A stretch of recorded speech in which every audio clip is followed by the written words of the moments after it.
अपने घमंड और अहंकार में चूर्ण इस देश का डरपोक तानाशाह प्रधानमंत्री तब तक चुप रहा जब तक 700 से ज्यादा किसानों की शहादत नहीं हो गई। इस देश का प्रधानमंत्री इतना कायर, इतना डरपोक क्यों है? ट्विटर का एक फाउंडिंग सीईओ, फॉरवर्ड सीईओ अगर ये कह रहा है कि सरकार ने इस कदर दबाव बनाया था कि अगर किसानों को दिखाया गया तो आपके घरों पर छापे पड़ेंगे, ये असलियत है 56 इंच की छाती की। अभी थोड़े दिनों पहले अमेठी में सबने देखा, स्मृति ईरानी जी जा रही थी, पत्रकार ने सवाल पूछने की हिम्मत दिखाई, 12 घंटे से अंदर में पत्रकार की नौकरी खाली है। बड़ा संतोष आया होगा, बड़ी संतुष्टि आई होगी। नौकरी एक बना नहीं सकते लेकिन खाने में सबसे आगे रहते। लेकिन ये तानाशाह डरपोक है। ये तानाशाह इसलिए डरपोक है क्योंकि ये किसानों के खिलाफ अपनी निरंकुश पुलिस, ये किसानों के खिलाफ एनआईए, ये किसानों पर लाठियां बरसाने का काम करते हैं और सच को छुपाने का काम करते हैं। अपने घमंड और अहंकार में चूर्ण इस देश का डरपोक तानाशाह प्रधानमंत्री तब तक चुप रहा जब तक 700 से ज्यादा किसानों की शहादत नहीं हो गई, और चुनावी नफा नुकसान देखते हुए 3 काले कृषि कानून वापस लिए। लेकिन यह सच है कि जब इस देश का अन्नदाता अपने हक की लड़ाई लड़ रहा था तो इस देश के प्रधानमंत्री उनका दमन कर रहे थे, उनकी आवाज को दबाने की कोशिश कर रहे थे। और आपको याद दिला दूं, यह मई 2021 की बात है। किसान आंदोलन चल रहा था, अपनी चरम सीमा पर था,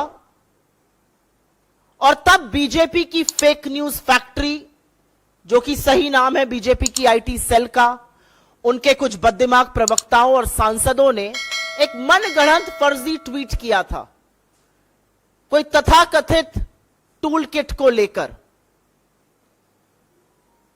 उनका कहना था कि कांग्रेस इस टूल किट का इस्तेमाल कर रही है, और आपको याद होना चाहिए कि उसको मैनिपुलेटेड मीडिया, मतलब भ्रामक मीडिया कहकर टैग किया गया था।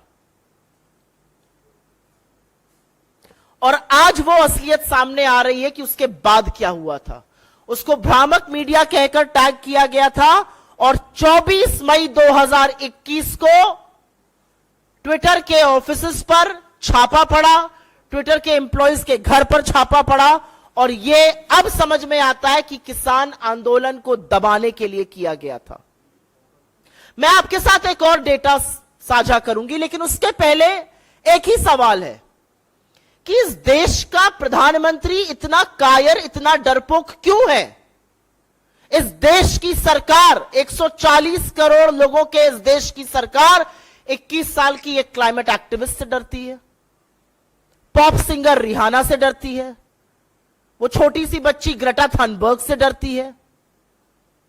इस देश की सरकार मीडिया से, खासतौर से उस मीडिया से जो सवाल पूछता है, इतना डरती है कि एक लंबी फहरिस्त है मेरे सामने, जिसमें मैं लगातार बता सकती हूं कि किन किन लोगों पर सीबीआई की, ईडी की, इनकम टैक्स की रेड हुई, क्योंकि वो सच दिखा रहे थे।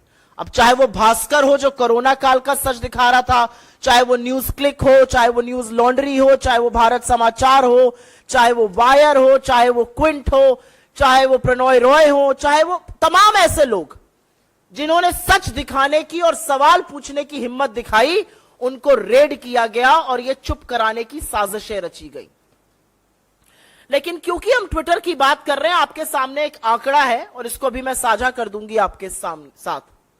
आपको याद होगा अगस्त 2021 राहुल गांधी जी का अकाउंट ट्विटर ने ब्लॉक किया था। उनका कहना था उनकी किसी गाइडलाइन का उल्लंघन हुआ है, जबकि चेहरा विक्टिम का नहीं, विक्टिम की फैमिली का था। लेकिन बहरहाल अगस्त 2021 में राहुल गांधी जी का ट्विटर हैंडल ब्लॉक किया जाता है, और अगले 6 महीने तक उनका ट्विटर ग्रोथ, उनकी सब्सक्राइबर ग्रोथ, उनकी फॉलोवर ग्रोथ बिल्कुल नगण्य हो जाती है। और जब फरवरी 2022 में वॉल स्ट्रीट जर्नल यह खबर चलाने वाली है कि ट्विटर ने राहुल गांधी जी के अकाउंट को ब्लॉक किया है और उनकी सब्सक्राइबर ग्रोथ ब्लॉक हो गई है, और ट्विटर को चिट्ठी लिखी जाती है, तुरंत ये जो शैडो बैन था ये हट जाता है और लगातार उसके बाद सब्सक्राइबर में ग्रोथ आ जाती है। तो मैं आज ये क्यों ना कहूं कि ट्विटर ने ये शैडो ब्लॉकिंग, सब्सक्राइबर ग्रोथ पर ब्लॉक करना सरकार के कहने पर किया था। और ये जो 6 महीने का बैन था ये सरकार के दबाव में आकर किया गया था, जिससे विपक्ष की सबसे मजबूत आवाज को भी ट्विटर जैसे प्लेटफॉर्म पर ब्लॉक किया जाए। और ये कहानी सिर्फ ट्विटर तक सीमित नहीं है।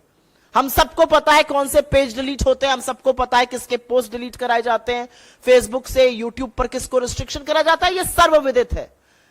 लेकिन ट्विटर का एक फाउंडिंग सीईओ, फॉरवर्ड सीईओ अगर ये कह रहा है कि सरकार ने इस कदर दबाव बनाया था कि अगर किसानों को दिखाया गया तो आपके घरों पर छापे पड़ेंगे, ये असलियत है 56 इंच की छाती की। और 56 इंच की छाती डरती इतना ज्यादा है, कुछ एग्जाम्पल्स तो मैंने आपको दिखा दिए, लेकिन वो डरते इतना ज्यादा है कि कोई सवाल पूछ ले तो नौकरी खाने पर आमादा है। अभी थोड़े दिनों पहले अमेठी में सबने देखा, स्मृति ईरानी जी जा रही थी, पत्रकार ने सवाल पूछने की हिम्मत दिखाई, 12 घंटे से अंदर में पत्रकार की नौकरी खा ली। बड़ा संतोष आया होगा, बड़ी संतुष्टि आई होगी। नौकरी एक बना नहीं सकते लेकिन खाने में सबसे आगे रहते हैं। और डरते इस कदर है कि विपक्ष की सबसे मजबूत आवाज जो 4000 किलोमीटर पैदल चलकर इनकी कलई खोलने लगती है, संसद में इनका पर्दाफाश करती है, उसको षड्यंत्र रच के संसद से निकालने का काम किया जाता है। और हां, मैं राहुल गांधी की बात कर रही हूं। लेकिन ये जो तथ्य सामने आ रहे हैं ये वाकई में भयावह हैं, ये डरावने हैं और ये दिखाते हैं कि किस तरह से लोकतंत्र में हर उस आवाज का दमन किया जाएगा जो थोड़ी सी, जरा सी भी हिम्मत दिखाएगा। और क्यों डरते हैं मोदी जी? क्यों डरता है इस देश का प्रधानमंत्री? इस देश का प्रधानमंत्री इसलिए डरता है क्योंकि करोड़ों रुपए खर्चा कर कर एक रंगी पुती छवि बनाई गई है। और जब ऐसे सच सामने आते हैं तो वो छवि ध्वस्त हो जाती है और बेनकाब हो जाता है कायर तानाशाह। मैं मोदी जी की जो कायरता है उस पर 2 बात जरूर बोलूंगी, क्योंकि जब भी आप इनको सच का सामना कराइए, जब भी आप इनको आईना दिखाइए, तो अंतरराष्ट्रीय साजिश का एक बहाना बनाया जाता है। और जैसा कि हमेशा होता है, सरकार की ओर से एक बेसिर पैर का ट्विटर ने फलाने कानून का उल्लंघन किया। किस कानून का उल्लंघन किया किसी को नहीं पता है। हां, एक कानून का उल्लंघन किया, शायद चरण वंदन पे थोड़ी कमी कर दी होगी, यह कानून का उल्लंघन था। सरकार की ओर से और खासतौर से भाजपा के प्रवक्ताओं की ओर से, भाजपा के सांसदों और मंत्री की ओर से जबरदस्त ट्वीट्स आने शुरू हो गए। पर मुझे लगता है कि यह स्क्रिप्ट भी जो है वो उबाऊ हो चुकी है और तानाशाह का असली चेहरा सामने आ गया। तानाशाह का असली चेहरा सामने आ गया है।